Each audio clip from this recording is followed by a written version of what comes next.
कोई समझ नहीं पा रहा हृदय की बात। ये जीवन का लंबा सफर है, ये उकताए हुए पुरुष को योग प्राप्त नहीं होता। ऐसा तुम मान लो कि अब हमको परमार्थ में ही जीना है, दुख आवे सुख आवे, लाभ दिखाई दे हानि दिखाई दे। जैसे एक पतिव्रता अपने पति का वर्ण कर लेती तो स्वभाव का कैसा भी हो क्यों निर्वाह करती है, बस ऐसा कुछ मानना होगा। हमें कोई आनंद नहीं मिल रहा, हमारे कोई विकार नष्ट नहीं हो रहे, हमें कोई लाभ नहीं दिखाई दे रहा, पर हम छोड़ नहीं सकते। हम नरक जाएंगे ऐसे लक्षण है हमारे, पर हम आपको नहीं छोड़ पाएंगे। जीत गए। हमारी बात समझ लेना, अगर समझ पाओ तो। अगर ये बात हृदय में बैठ गई ना कि महारानी जो के सिवा हमारा निस्तार, हमारा कल्याण, हमारा परम हित अब और कहीं नहीं होना, क्योंकि हम किसी काबिल नहीं, अब हम महारानी जी को नहीं छोड़ सकते। तो बस इतनी बात हमें चाहिए। हम आपसे जितेंद्रीय हैं, मनोनिग्रही हैं, बने रहिए। हमारे यहाँ केवल अपनेपन की मांग है आपकी, और सब कुछ आप हो सकते हैं लेकिन अपनापन नहीं दे सकते। मात तात शुद्ध दार देह में मति अरुझय मति मंदा, और हित किशोर को होए चकोर तू लखी वृंदावन, सीधे लखी वृंदावन चंदा। एकमात्र प्रियाजू का आश्रय, आदेश विधान सब कुछ स्वीकार। गृह त्याग करा रहे हैं आचार्य चरण, पुत्र पत्नी वैभव सम्मान त्रिभुवन पूजित। आदेश होता है कि राधा वल्लभ जी को, दो सखियों को प्रश्नवाचक चिन्ह नहीं आया कि प्रभु अभी तो त्याग के ही आ रहे हैं, क्या कहेंगे देवन वाले कि हित हरिवंश महाप्रभु यहां तो गृह त्याग किया। ऐसा कहीं स्फुरण भी नहीं हुआ। क्यों?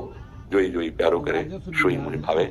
आज उसी वंश से, उन्हीं आराध्य देव से लाखों का निकुंज में प्रवेश हुआ, हो रहा है, आगे होता रहेगा। नित्यानंद महाप्रभु बाल्यावस्था से लंगूटी वाले परम वैरागी दिगंबर अवधूत, कैसी कैसी स्थितियां महाप्रभु चैतन्य देव ने आदेश किया,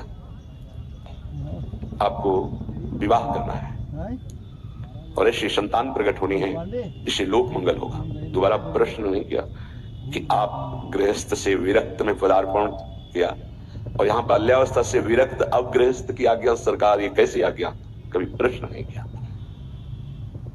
नाम जापक हैं, मार मार के खाल खींच दी गई, उनके हृदय में प्रश्न नहीं हुआ कि ऐसा विधान क्यों बनाया हरि। बहुत विचार करने पर उपासक को बहुत धैर्यवान होकर के इस मार्ग में चलना है, ऐसे चला जाता है। ये मार्ग ऐसे चला, कुछ पकड़ना मत तो वो आपको पकड़ लेंगे, गिरोगे नहीं।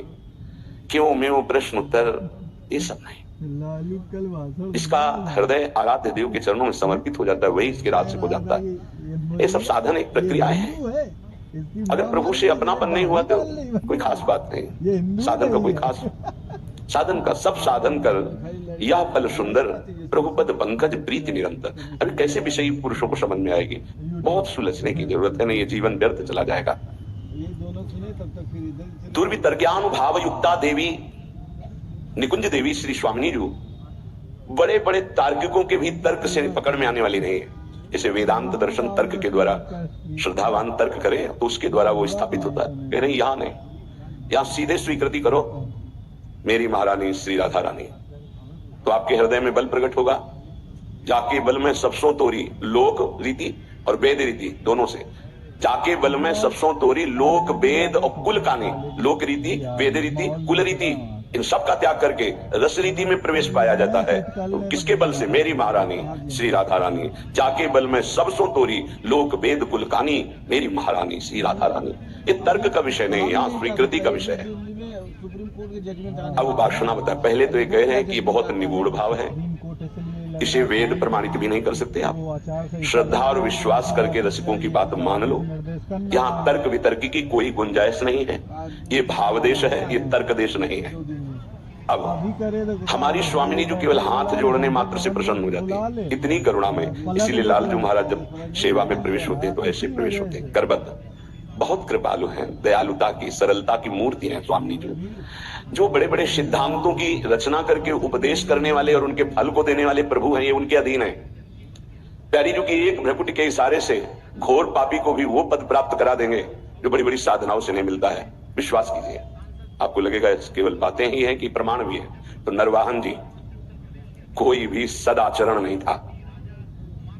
84 कोष ब्रजमंडल का मूर्धन्य राजा जरा भी ब्रज 84 कोष में उनके खिलाफ या उनकी अधीनता न स्वीकार करने पर प्राणदंड मिलता था। सीधे प्राणदंड, कोई क्षमा याचना नहीं, ऐसा उनका स्वभाव और प्रभाव था। महाप्रभु हरिवंश चंद्र जी राधा वल्लभ लाल जो पालकी में विराजमान रसिक जनों के साथ गुण कीर्तन, नाम कीर्तन, जय जयकार होते हुए आए और लता भवन में विराजमान किया।